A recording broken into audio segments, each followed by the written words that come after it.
Docstring. The first string after the function header is called the docstring and is short for documentation string. Documentation string is like a help which may specify about description, logic, parameters, written value. It is briefly used to explain what a function does. Although optional, documentation is a programming practice. We generally use triple quotes so that the docstring can extend up to multiple lines. This string is available to us as the underscore underscore doc underscore underscore attribute of the function. Let us see this practically. So I'm writing a function called sum, that is now def sum, and I'm passing two values over here, a and b. Let us return this value a plus b.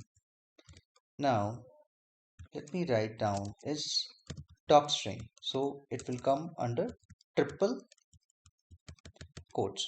So this function will accept two values and print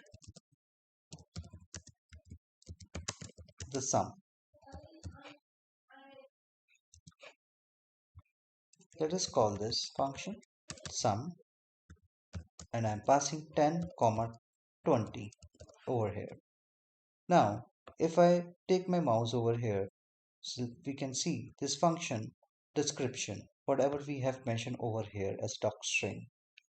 So if I want to print this, so what you need to do is write sum underscore underscore doc. This is the function attribute underscore underscore.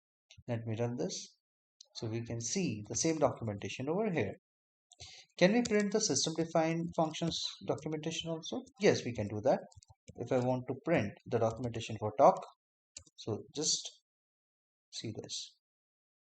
And if I take my mouse over here, we'll see the same documentation, whatever is printed down. So that's all. Thank you.